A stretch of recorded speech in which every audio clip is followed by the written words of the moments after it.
How's it going so far? Do you agree with Dickens' own assessment that David Copperfield was his best book? How did David achieve popularity among the boys at Salem House?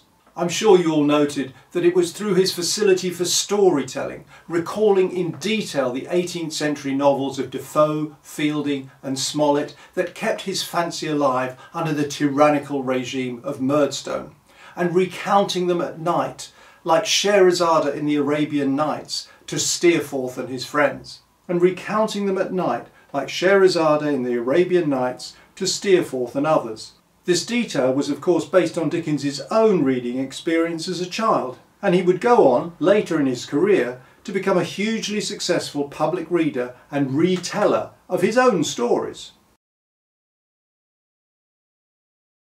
The Hungarian independence struggle was coming to a tragic end, with Kossuth and other ministers being forced to flee the country and seek asylum in Turkey.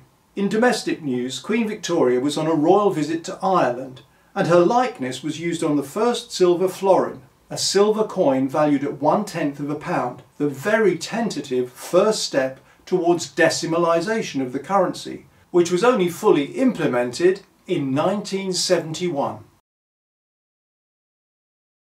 Dickens was hard at work on Copperfield throughout August, despite being on holiday with his family. But the location and new acquaintances he made on the Isle of Wight provided a powerful new impetus to his novel. He knew that Aunt Betsy would have a male companion, but the author hadn't yet decided on his familiar name. In the neighbouring house to their rented property in Bonchurch lived a retired military man, Captain Samuel Dick, and visiting his father from London was the barrister, Charles Dick, who was just 6 months older than Charles Dickens. The two men struck up a friendship and went for walks together on the windy uplands of the Isle of Wight, ideal for kite flying. Charles Dick's character wasn't preserved in Dickens's writing, but his name was, as David's guardian, Mr. Dick. Mr. Quinion, the manager at Murdstone and Grinby's, insists that David Copperfield, despite the lad's protestations, isn't David Copperfield. "Don't tell me." "You're Brooks," said the gentleman. "You're Brooks of Sheffield, that's your name." This refers us back to the one moment of levity that Murdstone permitted himself to engage in, when he made a coded reference to David as Brooks of Sheffield, in order to suggest that David was sharp as a knife, as the city of Sheffield was famed for the production of cutlery. Dickens claimed that the choice of Brooks was purely random, but it turned out that there was a real Brooks of Sheffield, a firm which did indeed manufacture cutlery. The proprietor learnt of the inadvertent product placement in David Copperfield, and not only wrote to Dickens, but sent him a presentation set of cutlery. Bewildered, but no doubt also amused, Dickens reciprocated by sending Mr. Brooks a signed copy of David Copperfield. Although Brooks of Sheffield didn't tout their wares in the Copperfield Advertiser, Slacks of London did. According to the ad, their nickel-silver cutlery is superior to electroplated items and would withstand immersion in aquafortis, that is, nitric acid. They were a cheap substitute for real silver. And we'll see a little later in the novel that Traddles and his bride-to-be make do with such imitations, referred to in the text as Britannia metal, when out window shopping for real silver tableware. The happy scene depicted here marks the successful outcome of Barkis's unconventional courtship using David as a go-between. Barkis and the blushing Clara Peggotty set off for their wedding with the child couple of David and little Emily as their witnesses.